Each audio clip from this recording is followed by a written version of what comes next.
சகரியாவின் புஸ்தகம் 10ஆம் அதிகாரம் 6ஆம் வசனத்தை வாசிக்க கேட்போம். நான் யூதா வம்சத்தாரை பலப்படுத்தி யோசிப்பு வம்சத்தாரை ரட்சித்து, நான் யூதா வம்சத்தாரை பலப்படுத்தி யோசேப்பு வம்சத்தாரை ரட்சித்து அவர்களை திரும்ப நிலைக்க பண்ணுவேன். அவர்களை திரும்ப நிலைக்க பண்ணுவேன். நான் அவர்களுக்கு இறங்கினேன். நான் அவர்களுக்கு இறங்கினேன்.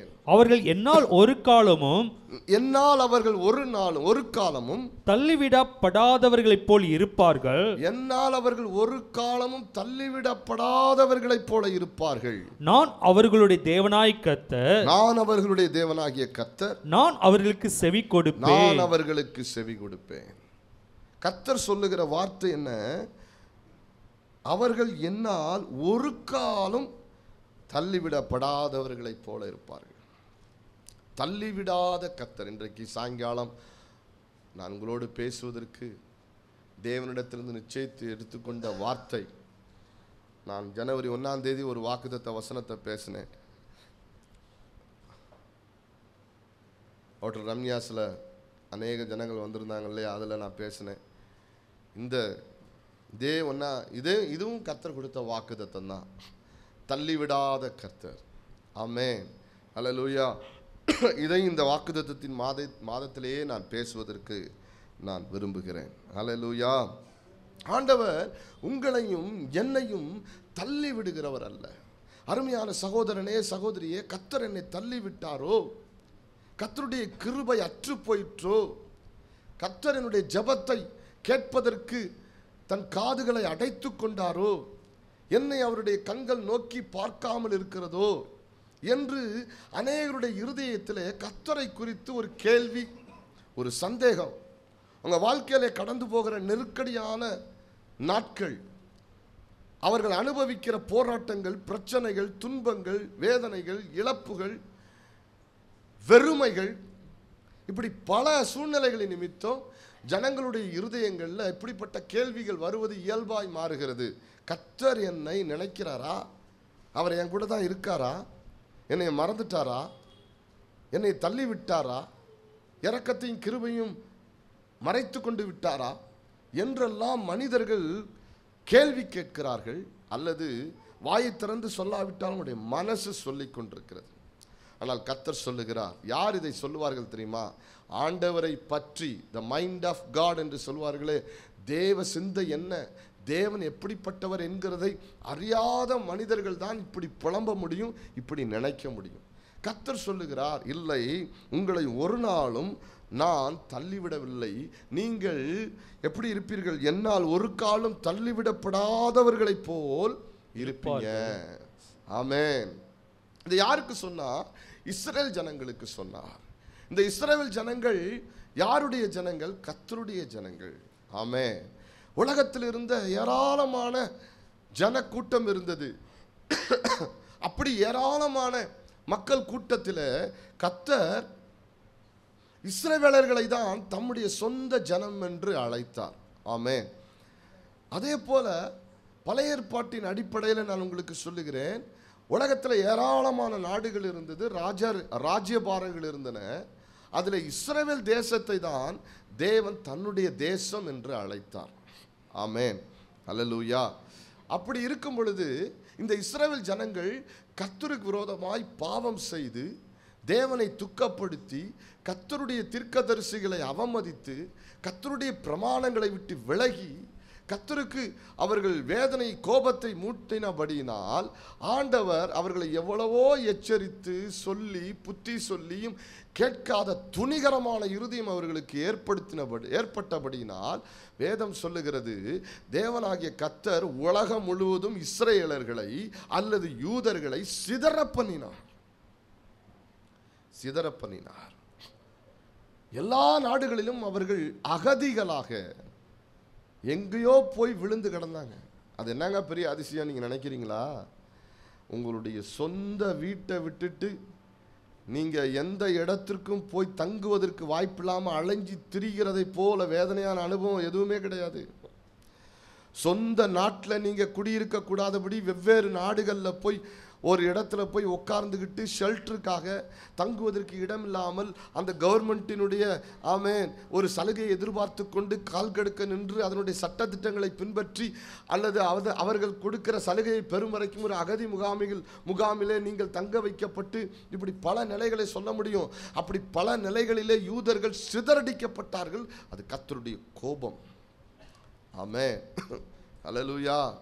இன்றைக்கு நம்ம பார்க்கிறோமே, சிலர் குடும்பங்கள் ஒரு இடத்துல ஒன்றாவே இருக்க முடியாது, சிதறிடும். அப்பா ஒரு பக்கம் இருப்பார், அம்மா ஒரு பக்கம் இருப்பாங்க. அப்பா அம்மாவும் சேர்ந்தே இருக்க முடியாது. பிள்ளைகள் ஒவ்வொருத்தரும் ஒவ்வொரு பக்கத்தில் இருப்பாங்க. ஒரு நாளும் அவங்களால சேர்ந்து இருக்கிறதற்கு சூழலே அமையாது. அவர்கள் எங்கே போனாங்க, தம்பி எங்கேயோ போயிட்டான், அக்கா எங்கேயோ போயிட்டாங்க, அவங்க எங்கே இருக்காங்கன்னு எங்களுக்கு தெரியல. அப்படி சொன்னவங்களெல்லாம் நான் பார்த்துருக்கிறேன்.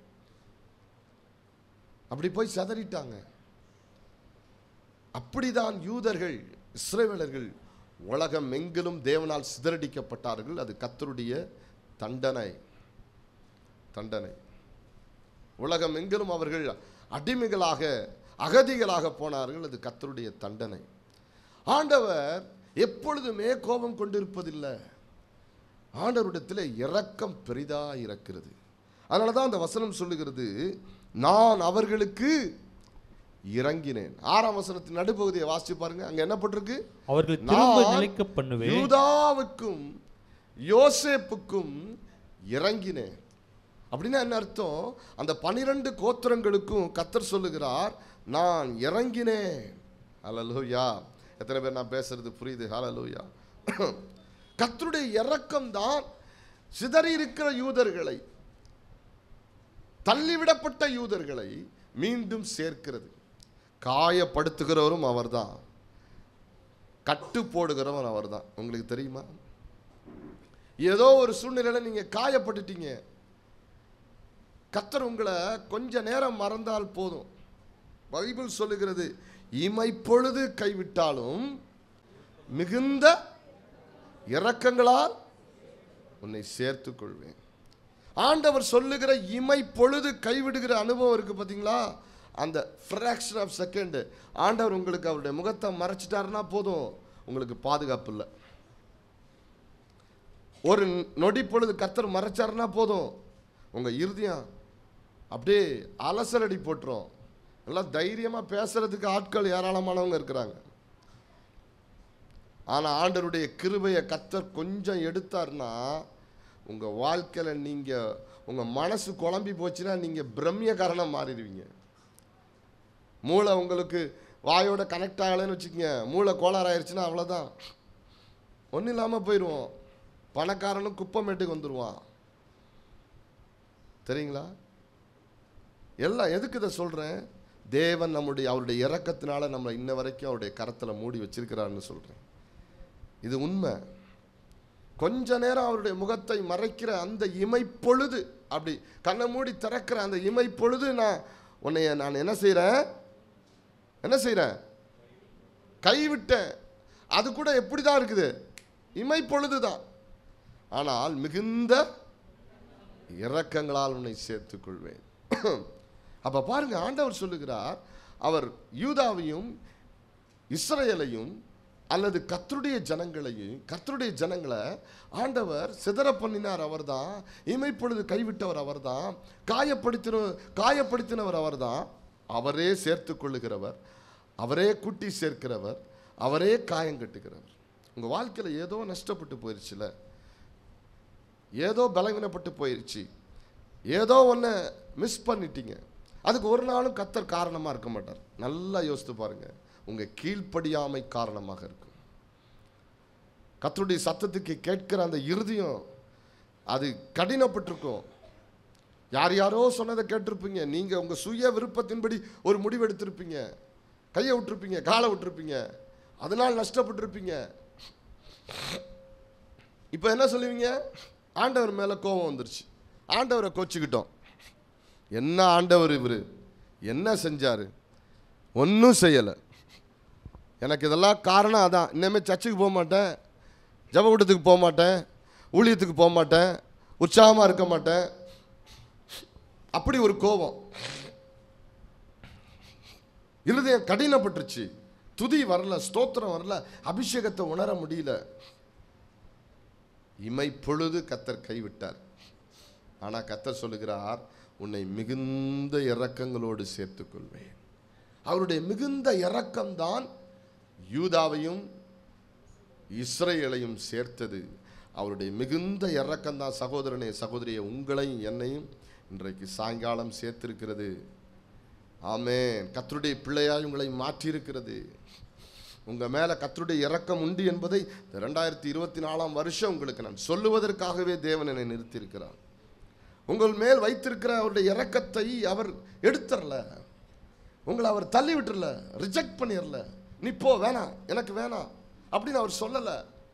உங்கள் மனசில் இருக்கிற அந்த மனநிலையை, அந்த எண்ணத்தை உங்கள் விட்டு எடுத்துருங்க.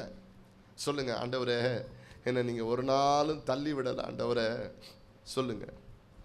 ஆமென். யோவான் சுவிசேஷம் வாசிப்போம். எல்லாருக்கும் தெரிந்த வசனம் 6ஆம் அதிகாரம் 37ஆம் வசனத்தை வாசிக்க கேட்போம். பிதாவானவர் எனக்கு கொடுக்கிற யாவும் என்னிடத்தில் வரும், என்னிடத்தில் வருகிறவனை நான் புறம்பே தள்ளுவதில்லை. இயேசு சொன்னார், பிதாவானவர் என்னிடத்தில் கொடுக்கிற எவனும் என்னிடத்தில் வருவான். நான் ஒன்று சொல்லட்டுமா? இன்னைக்கு சாயங்காலம் இங்கே உட்கார்ந்துருக்கிற அருமையான தம்பி, தங்கச்சி, பெரியவர்களே, அருமையானவர்களே, பிதாவானவர் இயேசுவினிடத்தில் கொடுக்கப்பட்டவர்கள் நீங்கள். அதனால நீங்கள் அவரிடத்தில் வந்திருக்கிறீங்க. இயேசுவானவர் உங்களை ஒரு நாளும் தள்ளலை. என்னிடத்தில் வருகிறவனை நான் என்ன செய்ய மாட்டேன்? புறம்பே தள்ளவே மாட்டேன். கரங்களை வேத்துறல் இல்லையா? சொல்லுங்க. எவ்வளோ பெரிய இரக்கம் பாருங்க. கர்த்தர் நம்மை புறம்பே தள்ளுகிறவரே இல்லை. நீ போ, எனக்கு பிடிக்காது, நீ போ. மனுஷன் சொல்லுவான். அதனால தான் சங்கீதக்காரன் சொன்னான். சங்கீதத்தின் புஸ்தகம் 27ஆம் சங்கீதம் 10ஆம் வசனத்தை வாசிக்க கேட்போம். சங்கீதங்களின் புஸ்தகம் 27ஆம் அதிகாரத்தினுடைய 10ஆம் வசனம். என் தகப்பனும் என் தாய் என்னை கைவிட்டாலோ, என் தகப்பனும் என் தாயும் கூட என்னை கைவிட்டுறலாம், கர்த்தர் என்னை சேர்த்துக் கொள்வார். கர்த்தர் என்னை சேர்த்து அறிக்கையிடலாம் பாருங்க. என் தகப்பன் என்னை கைவிட்டுறலாம், என் தாய் என்னை கைவிட்டு விடலாம், ஆனால் கர்த்தர் என்னை சேர்த்துக் கொள்வார். ஆமென். அல்லேலூயா. என்னிடத்தில் வருகிறவனை அவர் புறம்பே தள்ளுகிறதே இல்லை என்று இயேசு சொன்னார். சங்கீதம் 65:4 சங்கீதக்காரன் என்ன சொல்லுகிறார்? வாசிக்க கேட்போம். உம்முடைய பிரகாரங்கள் வாசமா இருக்கும்படி, உம்முடைய பிரகாரங்களில் உமக்கு அருகில் உம்முடைய பிரசன்னத்தில் வாசமா இருக்கும்படி நீ தெரிந்து கொண்டு சேர்த்துக் கொள்ளுகிறவன், நீ தெரிந்து கொண்டு, the chosen people, தெரிந்து கொண்டு சேர்த்துக் கொள்ளுகிறவன் பாக்கியவான். உம்முடைய பரிசுத்த ஆலயமாகிய உமது வீட்டின் நன்மையால் திருப்தியாவோ, வீட்டின் நன்மையால் அவர்கள் திருப்தி ஆவார்கள். எவ்வளவு அழகா சொல்றான் பாருங்க. எப்படி சொல்றாரு பாருங்க. நீ தெரிந்து கொண்டு சேர்த்து கொள்ளுகிறவன் பாக்கியவான். இன்னைக்கு சொல்லட்டுமா? இரவு உங்கள் ஒவ்வொருவரையும் கர்த்தர் தெரிந்து கொண்டிருக்கிறார். இது ஏதோ ஒரு மோட்டிவேஷனுக்காக நான் சொல்லல. It is truth. It is the truth. இதுதான் சத்தியம். என்னை எப்படி தெரிந்து கொண்டாரோ அதே போல உங்களை அவர் தெரிந்திருக்கிறார். ஆமென். இங்க இருக்கிற ஒவ்வொருத்தரையும் அவர் தெரிந்து கொண்டிருக்கிறதுனால தான் இன்னைக்கு சாயங்காலம் கர்த்தர் உங்களை கூட்டி சேர்த்திருக்கிறார்.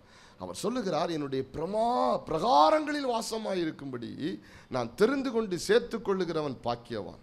ஆமென். பாருங்க, நீங்களும் நானும் எங்க வாசமாயிருக்கிறோம்? அவருடைய பிரகாரத்தில், அவருடைய பிரசனத்தில், அவர் உலாவுகிற எல்லையில வாசமாயிருக்கிறோம். கரங்களை உயர்த்தி அல்லேலூயா சொல்லுங்க. அவர் ஒரு கர்த்தர் சர்வ வியாபி தான். உலகம் முழுவதையும் அவருடைய கண்ட்ரோலில் இருக்குது தான், உண்மைதான். எப்படி உலகத்தை அவர் தன்னுடைய கண்ட்ரோலுக்குள்ளே வைத்திருக்கிறாரோ அதே போல தான் வேதம் சொல்லுகிறது, உலகம் பொல்லாங்கனுக்குள் கிடக்கிறது, உலகத்தில் தீமைகள் தலைவிரித்தாடுகிறது. அப்படி இருக்கும் பொழுது ஆண்டவர் உடைய எல்லை என்று ஒன்று இருக்குது. அப்படின்னா என்ன அர்த்தம்? எங்கே கர்த்தருக்கென்று ஒரு கனம் கொடுக்கப்படுகிறதோ அது கர்த்தருடைய எல்லையாய் மாறுகிறது. ரெண்டு விஷயத்தை உங்களுக்கு நான் சொல்லுகிறேன். இந்த செய்தியிலே நான் உங்களுக்கு சொல்ல விரும்புகிறேன்.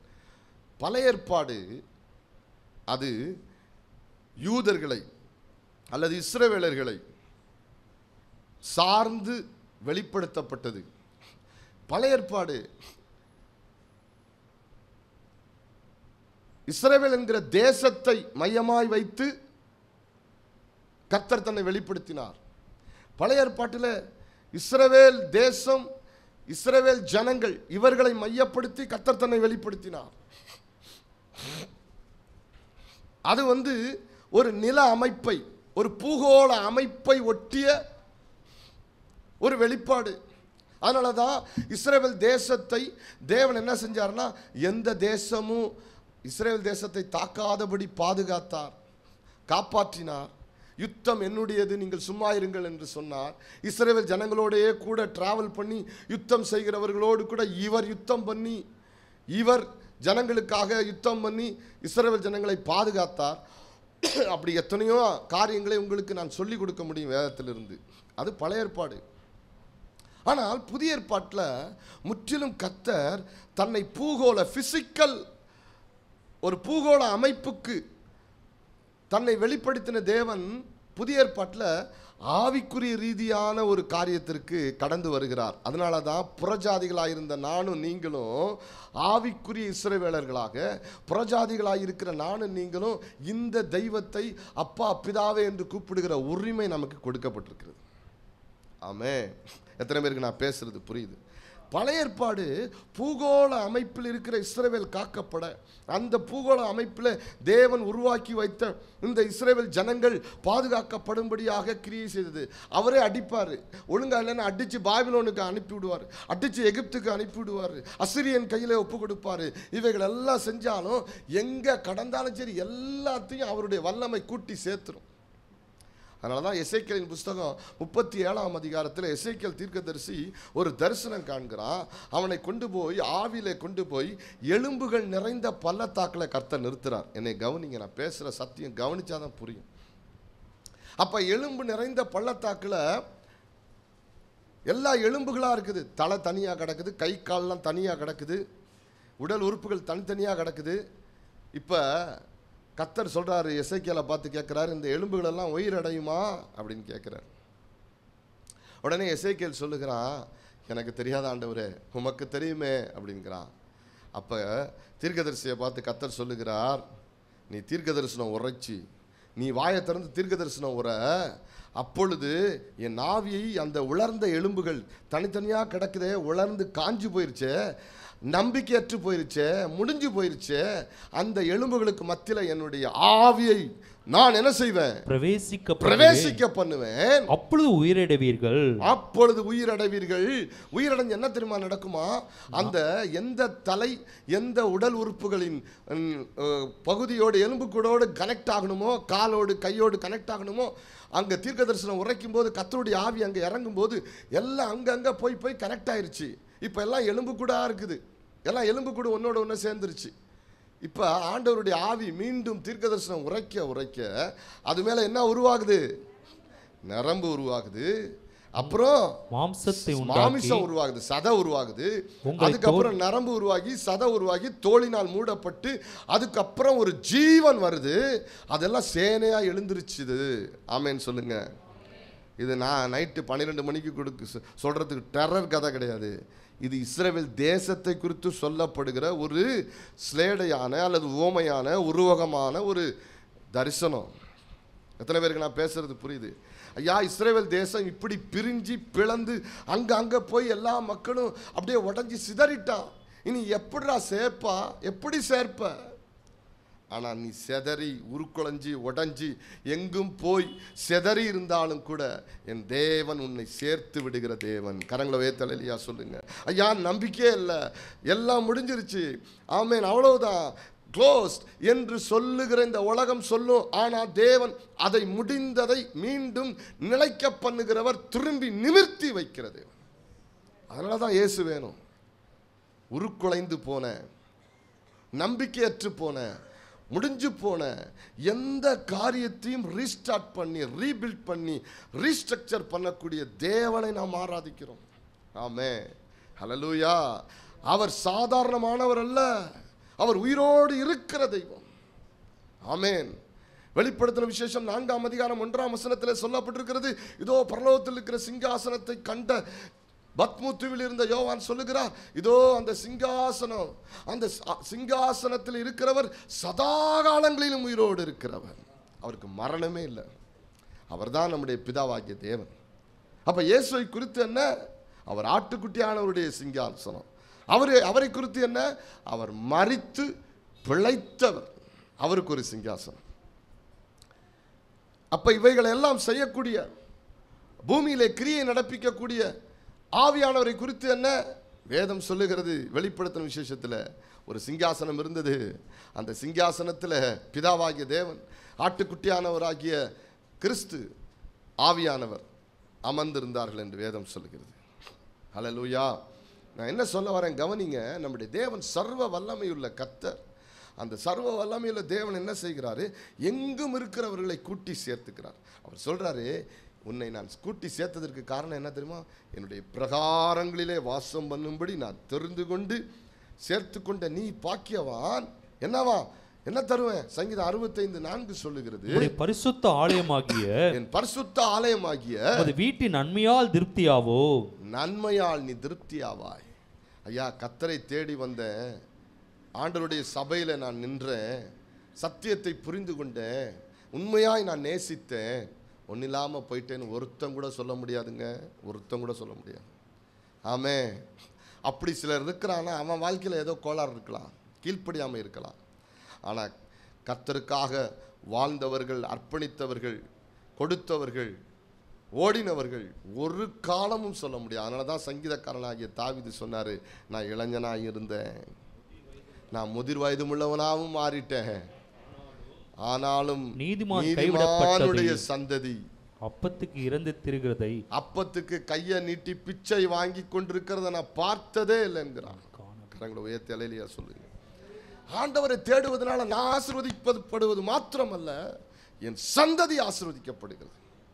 அவர் ஆபிரகாமின் தேவன் மாத்திரமல்ல, அவர் ஈசாக்கின் தேவன்.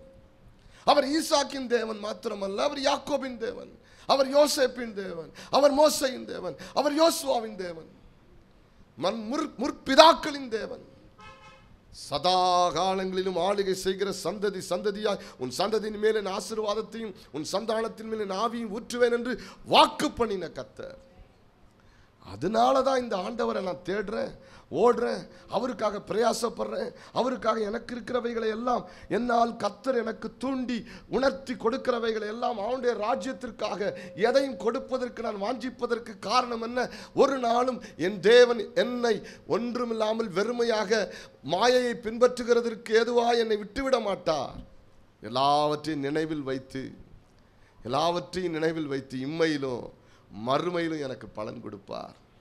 ஆமென். அல்லேலூயா. அதனால தான் வேதத்தில் நம்ம பார்க்கிறோம், கர்த்தர் என்ன செய்கிறாராம்? சேர்த்துக்கிட்டே இருக்கிறார், தள்ளி விடுறதுக்கு அவர் விருப்பம் இல்லை. அதனால தான் இங்கே சொல்லப்பட்டிருக்கிற சகரியாவின் புஸ்தகத்தில், நான் அவர்களுக்கு இறங்கினேன், அவர்களை ஒரு நாளும் அவர்கள் தள்ளிவிடப்படாதவர்களைப் போல இருப்பார்கள்.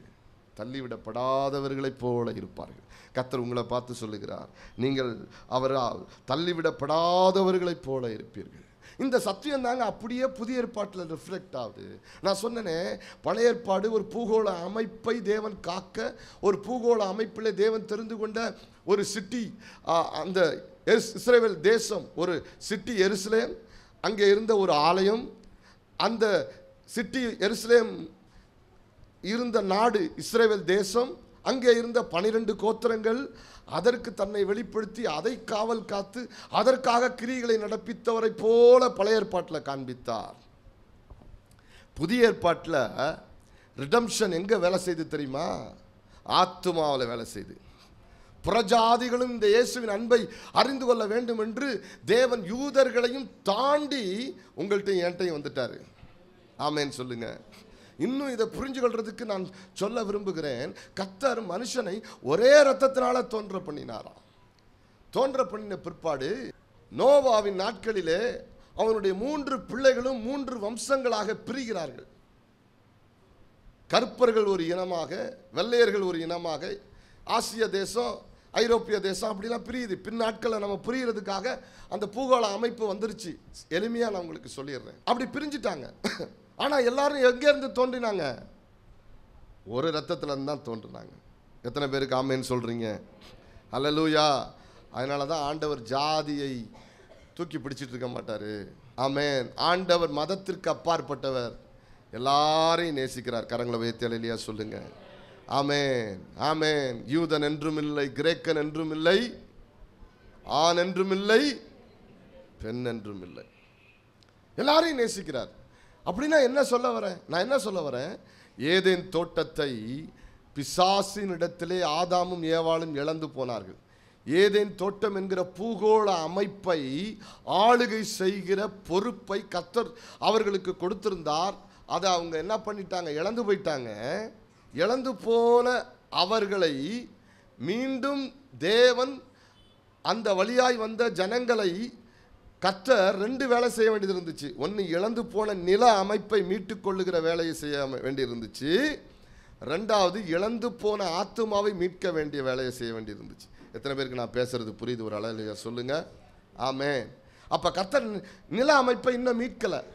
உலகம் பிசாசுக்குள்ளே கிடக்குது. அதனால தான் உலகத்தில் பிரச்சனை வருது. உலகத்தில் நல்லவனுக்கும் பிரச்சனை வருது, கெட்டவனுக்கும் பிரச்சனை வருது. காரணம் என்ன? உலகம் யார் கையில் கொடுக்கப்பட்டிருக்கு? பிசாசு கையில். என்னன்றைக்குமா? இல்லை. உலகத்தின் ராஜ்யங்கள் யாருக்குரியதாக மாறுமா? கர்த்தருக்குரியவைகளாய் மாறும். ஆமென். அப்போ தேவன் 2 காரியத்தை விட்டு போன 2ஐயும் மீட்கிறார். ஒன்று, நிலத்தை ஆதாமும் ஏவாளும் விட்டுவிட்ட பூகோளத்தின் அதிகாரத்தையும் தன்னுடைய குமாரனின் மூலமாக மீட்டு 2ஆம் வருகையிலே வந்து இந்த பூமியை ஆட்சி செய்கிறார். ஆமென். அதற்கு முன்பதாக இழந்து போன ஆத்துமாக்களையும் தன்னுடைய குமாரனுடைய இரக்கத்தை காண்பித்து இரத்தத்தை சிந்தி உங்களை என்னை மீட்டுக் கொள்கிறார். அப்படி மீட்கப்பட்டவர்களாக தான் நானும் நீங்களும் இங்கு கூட்டி சேர்க்கப்பட்டு இங்கே கர்த்தருடைய வார்த்தையை கேட்பதற்கு கூடி வந்திருக்கிறோம். அதனால் கர்த்தர் நம்மளை தள்ளலை. கரங்களை உயர்த்தி அல்லேலூயா சொல்லுங்க. உங்கள் மேலே இவ்வளோ பெரிய திட்டத்தை வைத்தவர், இவ்வளோ பெரிய திட்டத்தோடு கூட தொடக்கத்திலேருந்து இயங்கி கொண்டிருக்கிறவர், இவைகளெல்லாம் புரிய வச்சு உங்கள்கிட்ட அவர்கிட்ட உங்களை சேர்க்கலை. இவைகளெல்லாம் புரியாமலே நீங்கள் வாழ்க்கையில் கட்டப்பட்டிருக்கும் போது, நொறுக்கப்பட்டிருக்கும் போது, உடைக்கப்பட்டிருக்கும் போது, சிதறி கிடக்கும் போது, பலவீனப்பட்டிருக்கும் பொழுது, நஷ்டப்பட்டிருக்கும் போது ஆண்டவராகிய தேவன் உங்களை அவருடைய அன்பினாலே இழுத்து கொண்டு பயல் காட்டி அவருடைய அன்பின் கயிறுகளினால், அவருடைய நேசத்தால், அவருடைய கல்வாரியினால உங்களை இழுத்து கொண்டதுனால நீங்கள் அவர் பக்கமாக உங்களை சேர்த்துட்டு அப்புறம் புரிய வைக்கிறாரு. எனக்கு மேலாக இவ்வளோ பெரிய ஒரு விஷன் இருக்குது உன்னை குறித்து. அந்த பெரிய விஷன் என்னது? நான் முழு உலகத்தையும் என் கண்ட்ரோலுக்கு கொண்டு வர போகிறேன். நான் இழந்து போன எல்லா ஆத்துமாக்களுக்கும் சுவிசேஷத்தை சொல்லி யார் கீழ்ப்படுகிறானோ அவனையும் என்னுடைய கட்டுப்பாட்டுக்குள்ளே, என்னுடைய அன்பின் கட்டுப்பாட்டுக்குள்ளே கொண்டு வர போகிறேன்னு கர்த்தர் சொல்கிறார். கரங்களை தலையிலையா சொல்லுங்கள். ஐயா, எத்தனை பேருக்கு நான் பேசுறது புரியுது? அப்போ தேவன் ஒரு பெரிய தரிசனத்தோடு உங்களை இந்த இடத்துக்கு கொண்டு வந்திருக்கிறாருங்க. இந்த இடம்னா இந்த பிளேஸை சொல்லலை, the presence of the lord, தேவனுடைய பிரசனத்தை சொல்லுகிறேன். நீங்கள் என்ன நினைக்கிறீங்க? இதனுடைய மேன்மையை புரியாமல், ஐயோ ஆண்டவரே என்னை ஆசீர்வதிங்க ஆண்டவரே, எனக்கு சாப்பாடு போடுங்க ஆண்டவரே, எனக்கு ட்ரெஸ்ஸு கொடுங்க ஆண்டவரே, ஆண்டவரே எனக்கு ஒரு வீட்டை கொடுங்க ஆண்டவரே, என்னென்னமோ கேட்குறீங்க. கேட்குறது தப்பா? நோ, தப்பு இல்லை. கேட்குறமா? கேட்கலாம். கேளுங்க, உங்களுக்கு கொடுக்கப்படுன்னு அவர் சொல்லியிருக்கிறார். ஆனால் எப்படி நீங்கள் கேட்கணும் தெரியுமா? இவ்வளோ பெரிய திட்டத்துக்குள்ளே என்னை கொண்டு வந்து வைத்தவர் எனக்கு சாப்பாடு போடாமல் விட்டுருவாரா? ட்ரெஸ்ஸு கொடுக்காமல் விட்டுருவாரா? எனக்குன்னு ஒரு ஷெல்டர் கொடுக்காமல் விட்டுருவாரா? எனக்குன்னு இம்மைக்குரிய ஆசீர்வாதங்களை கொடுக்காமல் என்னை அந்தரத்தில் நடுவழியில் விட்டுட்டு போயிடுவாரா? இல்லை, மரண பரியந்தம் சதா காலங்களில் என்னை நடத்துகிற ஒரு தேவன். அதனால தான் சொல்லப்பட்டிருக்கிறது, வானத்து பறவையை பார், அவை விதைப்பதும் இல்லை, அறுப்பதும் இல்லை, களஞ்சியத்தில் சேர்த்து வைப்பதும் இல்லை. இதோ வீதியின் வயல்வெளி ஓரத்தில் வளர்ந்து திரிகிற புல்வெளிகளை பார், அவைகளைப் போல சாலமோன் முதலாய் உடுத்தினதில்லை. சாலமோனை பற்றி நான் ஒரு காரியத்தை மதியானம் நான் கேட்டேன். அந்த ஒரு பிரசங்கியார் சொல்கிறாரு, இந்தியாவிலிருந்தும் பக்கத்தில் இருக்கிற ஆசியா கண்ட்ரியிலிருந்து நிறைய யானைகள், அந்த யானைகளின் தந்தங்களை சாலமோனுக்கு அனுப்பப்பட்டு சாலமோன் அதனால தன்னுடைய ராணிகளுக்கு அரண்மனை கட்டினாலாம். வெறும் தந்தத்தினால. எந்த தந்தம்? யானை தந்தத்தில் ஒரு அரண்மனை கட்டணும்னா எத்தனை யானையை கொண்டிருக்கணும் யோசித்து பாருங்க. அந்த அரண்மனையில் தான் ஆகாப் உட்கார்ந்துருந்தானா. ஆகாப் என்கிற இஸ்ரவேலின் ராஜா. சாலமோன் அவ்வளவு ஞானம், அவ்வளவு திறமை இருந்துச்சான். எல்லாரையும் இணைக்கக்கூடிய அளவுக்கு தேவன் அவனை உயர்த்தி வைத்திருந்தாரு. கடைசியில் அவன் தன்னுடைய வாழ்க்கையை இழந்துட்டான்றத அந்த ஊழியக்காரர் சொல்றாரு. நான் என்ன சொல்ல வரேன் அப்படின்னா, சாலமோன் முதலாய் இந்த காட்டு புல்லுக்கு உடுத்திருக்கிற கலரை போல ஒரு ட்ரெஸ் அவன் உடுத்தினது இல்லைன்னு சொல்றாரு. கரங்களை உயர்த்தி அல்லேலூயா சொல்லுங்க பிரியமானவர்களே. கர்த்தர் உங்களுக்காக எனக்காக வைத்திருக்கிறவைகளை உங்கள் கண்கள் காணவில்லை, உங்கள் காதுகள் கேட்கவில்லை, உங்கள் இருதயத்திற்கு அது உணரவில்லை, அது ஆவியினால் வெளிப்படுத்தப்படுகிறது. ஆமென், அல்லேலூயா. எவ்வளோ பெரிய திட்டத்தோடு உங்களை ரட்சித்து உங்களை இழுத்து சொல்லிட்டு சொல்றாரு, நீ என்னால் தள்ளப்படுவதில்லைப்பா, உன்னை நான் சேர்த்து கொண்டிருக்கிறேன், உன்னை இழுத்து கொண்டிருக்கிறேன். ஆமென். இப்போ நமக்கு கலக்கம் வருமா? இந்த வெளிச்சம் இருந்தால் கலக்கம் வருமா? ஆமென், ஹல்லேலூயா. இந்த வெளிச்சத்தை நாம் பெற்றுக்கொள்ளும் போது ஆண்டவர்கிட்ட சொல்லுவோம், ஆமாம் ஆண்டவரே, நீங்கள் ஒரு நாள் என்னை நீங்கள் கைவிட மாட்டீங்க, ஒரு நாள் நீங்கள் விட்டுவிட மாட்டீங்க. இதை நீங்கள் நன்றாக புரிந்து கொள்ளணும். இந்த ஆங்கிளில் தான் முழு வேதாகமுமே போகுது. இப்போ பழைய ஏற்பாட்டில் உங்களுக்கு ஒரு சில காரியங்களை சொன்னேன். எப்படி ஆண்டவர் யூதர்களை எல்லாம், அந்த யோசேப்பின் வம்சத்தாரத்தை எல்லாம், இஸ்ரவேலர்களை எல்லாம் கூட்டி சேர்த்து என்னுடைய இரக்கத்தினால நான் இனி உங்களை தள்ளிவிட மாட்டேன்னு சொன்னாரோ, அதே தான் புதிய ஏற்பாட்டில் ஒரு அப்பா 2 பிள்ளைங்கன்னு காண்பித்து சொல்கிறாரு. லூக்காவின் புஸ்தகம் 15ஆம் அதிகாரத்தில் ஒரு அப்பா பெரிய பணக்காராக இருந்தாராம். எல்லாருக்கும் தெரியும். இங்கே இருக்கிறவங்களுக்கு மாத்திரம் இல்லை, சினிஃபீல்டில் இருக்கிறவனுக்கு கூட இந்த கதை தெரியும், கெட்ட குமாரனுடைய கதை. ஆமாம். அந்த பெரிய தகப்பன் ஒரு நாள் இந்த பெரிய தகப்பன்கிட்ட போய் சின்ன பையன் கேட்டானா, ஆஸ்தியெல்லாம் எனக்கு பிரித்து கொடு, என் பங்கை பிரித்து கொடு, நான் ஜாலியாக இருக்க போகிறேன். உடனே அப்பா ரொம்ப துக்கத்தோடு ஆஸ்தியெல்லாம் பிரித்து 2 மூத்த குமாரனுக்கு, இளைய குமாரனுக்கு உரியதை கொடுத்துட்டாரான். அவன் வாங்கிட்டு தன்னுடைய நண்பர்களோடு, துன்மார்க்கமாக இருக்கிற நண்பர்களோடு போய் குடித்து வெறிச்சு பாவம் பண்ணி அவன் கையில் இருக்கிற காசெல்லாம் கரைஞ்சி போகிற வரைக்கும் சுற்றிலும் கூட்டம் நின்றுச்சு. எல்லாம் சாப்பிட்டு முடித்து அழிச்சு போனதுக்கப்புறம் ஓடிட்டாங்க. இப்போ இளைய குமாரனுக்கு பசி வைத்த கிள்ளுது. இப்போ அவனுக்கு பசியை போக்குறதுக்கு என்ன செய்யறதுன்னு தெரியல. அவன் நேராக ஒரு குடியானவனுடைய வீட்டுக்கு போகிறான், பன்னி மேய்க்கிற வேலையை செய்கிறான். இப்போ பன்னி மேய்ச்சிக்கிட்டே இருக்கிறான், பன்னிக்கு தவிடு வைக்கிறான். ஆனால் வயிற்றில் இருக்கிற இவன் பசி போகலை. அந்த பன்னியை வளர்க்குற அதன் ஓனரு இவனுக்கு அந்த பன்னி சாப்பிட்ற தவிட்டுனால அவன் வயிற்றை நிரப்புவதற்கு கூட அனுமதி கொடுக்கல. அடிமை நிலைமை அதுதான், அடிமை நிலைமை அதுதான். அப்போ அவன் உட்காந்துக்கிட்டு அப்படியே தன் தகப்பனுடைய வீட்டை நினச்சி பார்க்குறான். பிரியமான சகோதரனே சகோதரியே, ஒரு நாளும் ஆகாமிய கூடாரத்தில் 1000 நாட்கள் இருப்பதை காட்டிலும் தேவனுடைய சமூகத்தில் இருக்கிற ஒரு நாள் மேலானது. ஒரு நாளும் தேவனுக்கு வெளியில் ஒரு நன்மை இருக்குது, ஆண்டவருடைய பிரசன்னத்துக்கு வெளியில் ஒரு ஆசீர்வாதம் இருக்குது, சம்பாத்தியம் இருக்குது, மேன்மை இருக்குது, உயர்வு இருக்குது என்று நினச்சி ஏமாந்துடாதீங்க. ஆண்டவருடைய சமூகத்தில் தான் எல்லாமே இருக்குது. அவன் அப்படியே பரிதாபமாக உட்காந்துட்டு தகப்பனுடைய வீட்டை நினச்சி பார்க்குறான். அப்போ தகப்பனுடைய வீட்டில் ஆடலும் பாடலும் கொண்டாட்டமும், ஆஹா எவ்வளோ அற்புதமான விருந்து. ஆனால் பன்றியின் தவிட்டை கூட சாப்பிடுவதற்கு எனக்கு இங்கே அதிகாரம் இல்லாத அடிமையாக இருக்கிறேனே அப்படின்ட்டு மனம் திரும்புகிறான். அவன் சொல்கிறான், எழுந்து என் தகப்பனுடைய வீட்டிற்கு போவேன், எழுந்து என் தகப்பனுடைய வீட்டுக்கு போவேன் முடிவு பண்ணிட்டான். ஆமென். எழுகிறான். எழுந்து வேகமாக தகப்பனுடைய வீட்டுக்கு போனால் தகப்பனார் பார்த்துக்கிட்டே இருக்கிறார், எப்போ வருவான். தூரத்தில் இளைய குமாரன் வருகிறத பார்த்தவனை ஓடி போய் அவனை கட்டி அணைத்து முத்தம் செய்து அவனுடைய சரீரத்தை குளிப்பாட்ட வைத்து அவனுக்கென்று ஒரு பெரிய கன்றுக்குட்டியை விருந்தாய் அடித்து அவனுடைய விரலிலே அவன் அதிகாரம் என்கிற மோதிரத்தை போட்டு ஒரே ஆடலும் பாடலுமா. இதை தான் புதிய ஏற்பாடும் பிரதிபலிக்குது. நீ சிதறி போயிட்ட, தேவனை விட்டுட்டு விலகி ஓரமாக ஒதுங்கி ஓடி போய் எங்கேயோ வாழ்ந்து சஞ்சலம் இல்லாமல் சமாதானத்தோடு சந்தோஷத்தோடு வாழலான்னு உன்னையே ஏமாத்திட்ட. ஆனால் இப்பொழுது அடிமைப்படுத்தப்பட்டு எல்லாவற்றையும் இழந்து சந்தோஷத்தெல்லாம் இழந்து சஞ்சலத்தோடு தவிப்போடு வேதனையோடு நீ இருக்கிற. கர்த்தர்ட்ட வா, அவர் உன்னை ஒரு நாளும் தள்ள மாட்டார். என்னிடத்தில் வருகிறவனை அவர் ஒரு நாளும் தள்ள மாட்டார். அப்போ கர்த்தர்கிட்ட வந்தோடனே தான் அவனுக்கு தெரியுது. அவன் வந்து சொல்கிறான் அப்பாட்ட, என்னை என் மகனாக ஏற்றுக்க வேணாம், என் ஆஸ்தியெல்லாம் அழிச்சிட்டேன், என்னை வேலைக்காரனாக வச்சுக்கிங்க, எனக்கு சோறு கிடைக்கும், வேலைக்காரனாக வச்சுக்கிங்க. உடனே அப்பா சொல்கிறார் நோ. ஊரே கூட்டுறார், ஆடலும் பாடலும் சந்தோஷமும் பெரிய விருந்து நடக்குது, மோதிரம் போட்டாச்சு, புத்த ஆடைகள் உடுத்தியாச்சு. இதாங்க கர்த்தர், இதாங்க நம்முடைய அப்பா. இவ்வளோ பெரிய திட்டத்தை வைத்துட்டு தான் ஒருத்தரையும் பார்த்து கூப்பிட்றாரு, வருத்தப்பட்டு பாரம் சுமக்கிறவர்களே, ஏன் வருத்தப்பட்டு பாரத்தை சுமக்கிற? நீ சுமக்காத, நான் சிலுவையில் எல்லாத்தையும் சுமந்துட்டேன், என்னிடத்துல வா, நான் உனக்கு இளைப்பாறுதல் தருவேன். இவ்வளவு அன்பின் அழைப்புக்கு பின்னாடி இவ்வளவு பெரிய ஒரு விஷன் இருக்குது, ஒரு தரிசனம் இருக்குது, ஒரு திட்டம் இருக்கிறது, ஒரு நோக்கம் இருக்கிறது, ஒரு ஆசீர்வாதம் இருக்கிறது.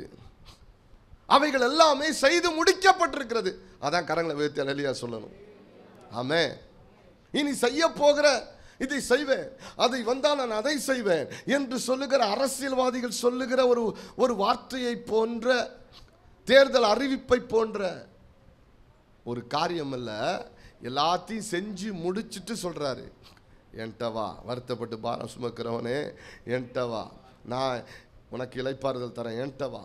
அதனால தான் இயேசு சொன்னார், பிதா எனக்கு தந்தவர்கள் எல்லாம் என்கிட்ட வருவாங்க, அவர்களை நான் புறம்பே தள்ளவே மாட்டேன். ஆமென். ஹல்லேலூயா. வேக வேகமாக 3 வசனத்தை வாசித்து நம்ம முடிக்க போகிறோம். வாசிக்கலாம்.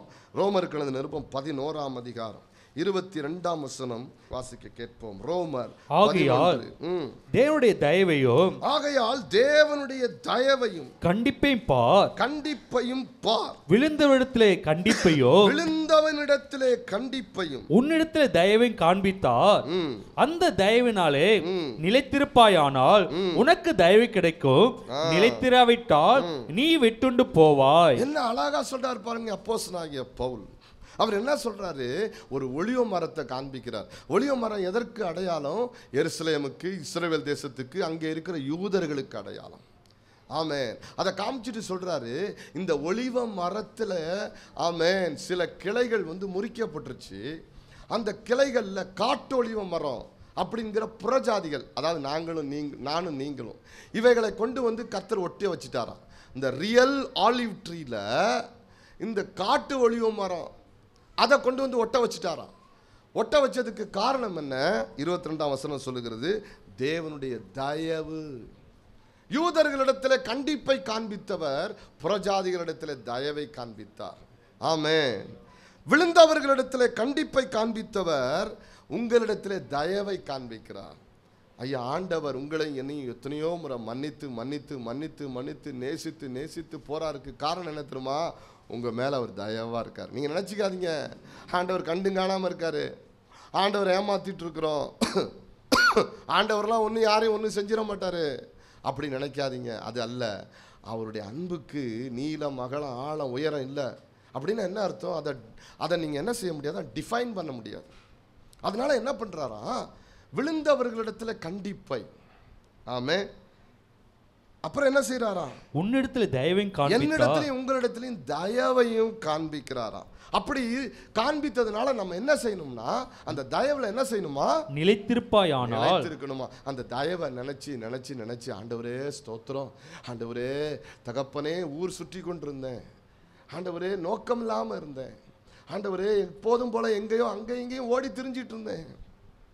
ஆனால் என்னுடைய 19ஆம் வயதில் 30 ஆண்டுகளுக்கு 29 ஆண்டுகளுக்கு முன்பு என் ஆண்டவராகிய இயேசு கிறிஸ்து சினிமாவுக்கு டிக்கெட் வாங்க போன என்னை, டிக்கெட் கிடைக்காம வீடு வந்து சேர்ந்த என்னை கர்த்தர் ரட்சித்தார். ஆமென். எத்தனை பேர் நான் பேசுறது புரியுது? அதே போல் உங்களுக்கும் ஒரு சாட்சி இருக்கும், உங்களுக்கும் ஒரு சாட்சி இருக்கும். எப்படியோ கடந்து திரிந்தோம் இல்லையா? ஆண்டவர் தயவை காண்பித்து அப்படியே இழுத்துக்கிட்டாருங்க. ஆமென். சிலர் குகையில தெரிந்து கொண்டாராம். ஐயோ போதும், எங்கள் வாழ்க்கையில் அடிப்பட்டது போதும்னு இருக்கும்போது, ஒருத்தரால் ஆலோசனை ஆறுதல் படுத்தக்கூடாத நிலைமையில் இருக்கும்போது கர்த்தர் உங்களை அப்படியே தூக்கி எடுத்து தோல் மேலே போட்டு தட்டி வைத்தார் பாருங்க. அதுதான் தயவு, அவர் காண்பிக்கிற தயவு. விழுந்தவர்களிடத்தில் கண்டிப்பை காண்பிச்சுட்டு உங்கள்கிட்ட தயவை காண்பித்துட்டு சொல்றாரு, நீ அந்த தயவில் நிலைத்திருப்பாயானால் உனக்கு தயவு கிடைக்கும், உனக்கு தயவு கிடைக்கும். நீ தயவுல நிலைத்திருக்க நிலைத்திருக்க நிலைத்திருக்க இன்னும் தயவு கிடைக்கும். தயவுன்ற வார்த்தைக்கு என்ன அர்த்தம் தெரியுமா உங்களுக்கு? சொல்லுங்க, தயவுன்ற வார்த்தைக்கு என்னங்க அர்த்தம்? எக்ஸ்ட்ரீம் லவ் ஆஃப் காட், உச்சக்கட்ட தேவனுடைய அன்பு. அப்படின்னா என்ன அர்த்தம்னா, வார்த்தையில இதுதான் சொல்ல முடியும்.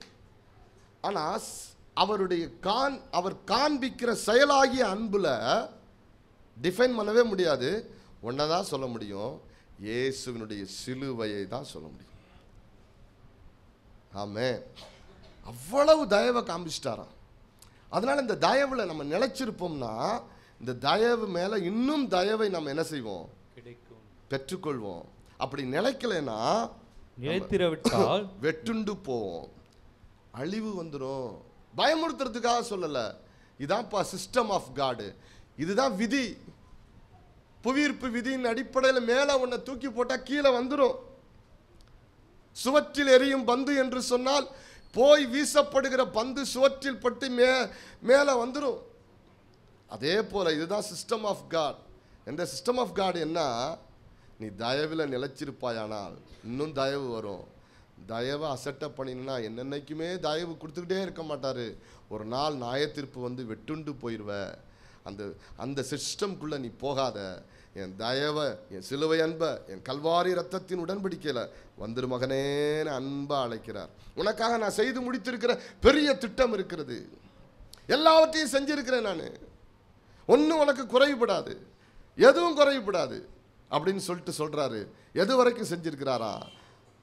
யோவான் சுவிசேஷம் 14ஆம் அதிகாரம் 3ஆம் வசனத்தை வாசிங்க.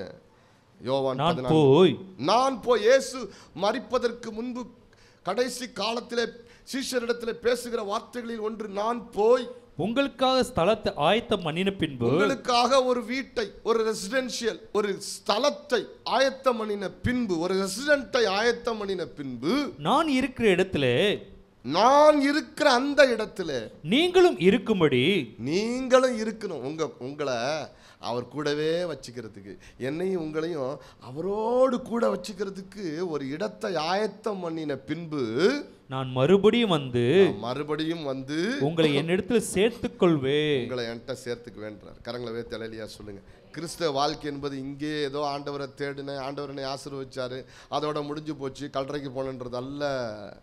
அவரோடு என்றென்றைக்கும் ஆளுகையை பெறுகிற ஒரு வாழ்க்கை, அதிகாரத்தை அனுபவிக்கிற ஒரு வாழ்க்கை, பிதாவின் வலது புருஷத்தில் இருக்கிற இயேசுவோடு கூட ஆளுகை செய்கிற ஒரு வாழ்க்கை. நான் உங்களோடு கூட என்றென்றைக்கும் என்னோடு கூட இருக்கும்படி உங்களுக்காக ஒரு ஸ்தலத்தை ஆயத்தம் பண்ணின பிற்பாடு வந்து உங்களை என்னிடத்துல சேர்த்துக் கொள்வேன். சொல்லுங்க, என்னிடத்துல சேர்த்துக்கொள். தள்ள மாட்டேன், சேர்த்துக்கிறதுக்கு உன்னை வரேன், கூட்டிட்டு போறதுக்கு மீண்டும் வருவேன்னு சொல்றார். ஆமேன் சொல்லுங்க. ஹல்லேலூயா.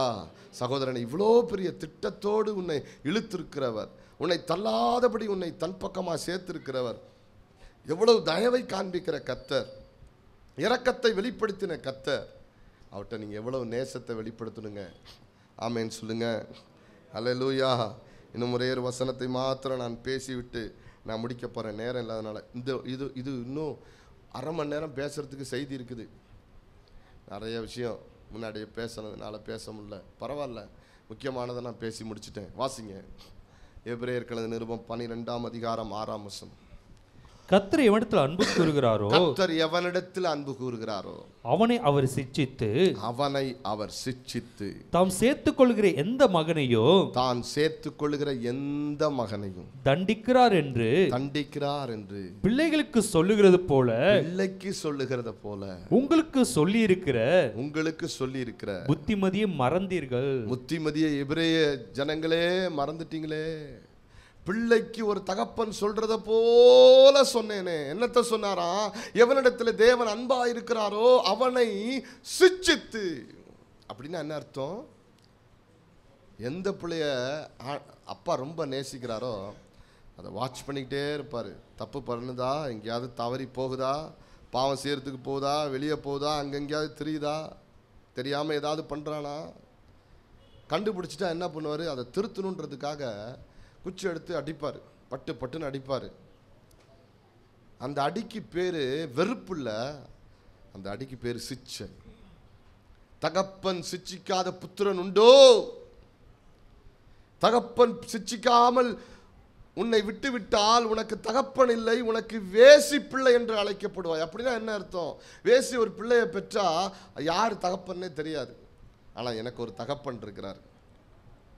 அந்த தகப்பன் என்னை சிட்சிக்க தான் செய்வார், என்னை அடித்து கண்டிப்பார். ஏன்னா என்னை சரியான வழியில் கொண்டு போவதற்காக என்னை இழுத்து பிடிச்சி, தள்ளி விடாமல் இழுத்து பிடிச்சி, ஏண்டா இப்படி நடக்கிற, ஒரு பிள்ளைக்கு சொல்கிறத போல எபிரேய ஜனங்களே உங்களுக்கு சொல்லுகிறேன். தகப்பன் தன் பிள்ளைக்கு சொல்லுகிறத போல யாரை தகப்பன் நேசிக்கிறாரோ அவர்களை தண்டித்து சிட்சித்து கண்டித்து என்ன செய்கிறாரு? சேர்த்து கொள்ளுகிறதுனால சிச்சையை நீங்கள் என்னவா நினைக்கக்கூடாது, அற்பமாக நினைக்காதீங்க. ஐயோ ஆண்டவர் சிச்சிக்கிறாரு, ஆண்டவர் என்னை கண்டிக்கிறாரு, ஆண்டவர் எல்லாவற்றுக்கும் என்னை கண்ட்ரோல் பண்ணுறாரு. கண்ட்ரோல் பண்ணலைன்னா அது சரியான காரியமாக இருக்காது. ஹல்லேலூயா, ஆமென். இப்போ கூட நான் வந்தோன்னே இருதயத்தில் இருக்கிறத நான் போடாமல் ஒரு செய்தி கொடுத்தா அந்த செய்தியில் கர்த்தர் கிரியை செஞ்சுருக்கவே மாட்டார். ஆமென். சொல்கிறது புரியுதா உங்களுக்கு? இப்போ ஒரு அக்கறை இருக்குது. ஆமென். கொஞ்சம் பேராக இருந்தாலும் சரி அப்படி நம்ம நின்று பிசாசை அசைச்சிடணும், அவனுடைய கிரியைகளை நொறுக்கணும், உடைக்கணும், உருண்டு புரண்டாத அவருடைய சாயலுக்குள்ளே போயிடணும், அவருடைய ராஜ்யத்தின் காரியத்தை செஞ்சு முடிக்கணும். ஃபோக்கஸ்டு இருக்குது நமக்கு, ஃபோக்கஸ்டாக நம்ம கூடுறோம், சும்மா கூடலை, சும்மா களையலை. ஆண்டவருடைய ராஜ்யத்துக்கு எதையாவது பண்ணணும், ஆண்டவருக்கு பிரியமாக வாழணும், அவருடைய சாயலை தரிக்கணும். நல்லா கவனிங்க பிரியமானவர்களே. இப்போ கர்த்தர் இன்னைக்கு என்ன சொல்கிறார்? இந்த இரவு உன்னை நான் ரொம்ப நேசிக்கிறேன், உனக்காக இதையெல்லாம் செஞ்சு வச்சுருக்கிறேன், அதெல்லாம் உங்களுக்கு காமிச்சு கொடுத்துட்டேன், உன்னை நான் தள்ளலை, உன்னை இழுத்து வச்சிருக்கிறேன், என்னை இன்னும் நீ நேசி, அந்த தயவில் நின்று உறுதியாக நில்லுக்க, அந்த உச்சக்கட்ட அன்பை இன்னும் நீ நேசிக்க, என்னை பதில் நேசிப்பு பண்ணினா, இன்னும் என்னை நீ உண்மையாக பிடிச்சிக்கிட்டினா அந்த உச்சக்கட்ட அன்பாகிய தயவை இன்னும் நீ பெறுவ. சில நேரத்தில் நீ தவறும்போது நான் 2 தட்டு தட்டி சிச்சித்து உன்னை சரி பண்ணுவேன். நீ அதில் இன்னும் உறுதிப்படலாம். உனக்காக நான் வைத்திருக்கிற அந்த பெரிய வாசஸ்தலத்துக்கு நான் உன்னை கூட்டி கொண்டு போவேன். ஆமென். அங்கே எனது வலது பக்கத்தில் நீ என்னோடு கூட ஆளுகை செய்வதற்கு இந்த பூமியிலையும் உனக்கு அதிகாரம் தருவேன். பூகோளத்தை நான் மீட்கும்போது இந்த பூமியிலையும் உனக்கு அரசாளுகிறதற்கு அதிகாரம் தருவேன், பரலோகத்திலும் உனக்கு ஒரு இடம் கொடுக்கப்படும். எவ்வளோ பெரிய சத்தியங்கள் இருக்குது, ரகசியங்கள் இருக்குது தெரியுமா?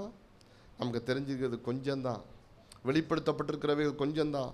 வெளிப்படுத்தப்பட்டவைகள் நமக்குரியது, மறைவாயிருக்கிறவைகள் கர்த்தருக்குரியவைகள். உலகமே சதம் என்று நினைக்கிற இந்த உலகத்தினுடைய காரியம் ஒன்றே ஒன்று தான், ஒரு ஸ்டேட்டஸ், ஒரு ஹைஃபை, ஒரு நல்ல பணக்காரத்தனமான இந்த பூமியில் இருக்கிற மனிதர்களெல்லாம் சலாம் போடுகிற அதிகாரத்திற்குட்பட்ட ஒரு வாழ்க்கை, புகழின் வாழ்க்கை. வயசாகும்போது அது அழிஞ்சு போயிடும். எத்தனை பேரை பார்த்தீங்க?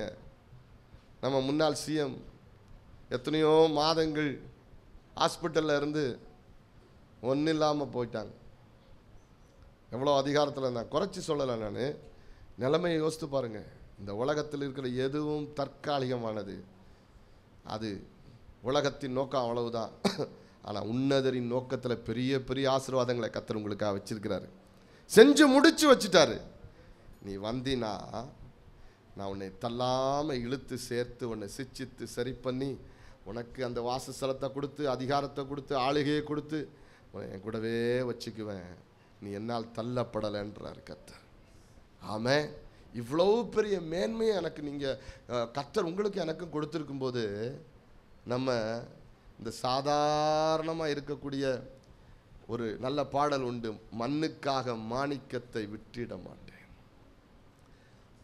மாணிக்கமே கர்த்தர் எனக்கு தரும்போது மண்ணை பிடிச்சிட்டு நான் ஏன்டா தெரியணும் அப்படின்னு கர்த்தர் சொல்கிறார். இந்த 2024ஆம் வருடத்தின் முதல் மாதம் முடிய போகுது. இந்த முதல் மாதத்தின் இறுதி இந்த விடுதலை மாலை கூட்டத்தில் ஒரு நல்ல தீர்மானம் எடுப்போம். நான் மண்ணுக்காக என் மாணிக்கமாகி இயேசுவை ஒரு நாளும் விட மாட்டேன். ஆண்டவரே நான் விட மாட்டேன், உம்மை இறுக பற்றி கொள்வேன், ஒவ்வொரு நாளும் உமக்காக நான் வாழ்வேன். என் வாழ்க்கையில் இருக்க உயர்வான காரியங்கள் ஆண்டவரே அதை கர்த்தருக்கென்று நான் அர்ப்பணிப்பேன். ஒவ்வொரு நாளும் தேவ சமூகத்தில் ஜெபித்து வேதம் வாசித்து நாளை தொடங்குவேன். ஆண்டவருடைய இருதய துடிப்பை, ஆத்துமாக்களுக்கு சுவிசேஷம் சொல்லுகிறதை நான் நிறைவேற்றுவேன். நம்பிக்கையோடு கர்த்தருடைய சமூகத்துக்கு போய் நான் அவர்கிட்ட ஜெபிப்பேன். ஏற்கனவே எல்லாம் சொல்லிட்டேன்.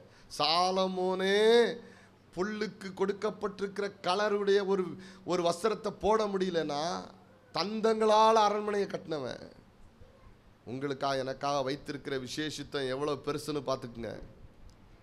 ஆமென். மேன்மையான ஒரு பரலோகத்தை கர்த்தர் வைத்திருக்கிறார்.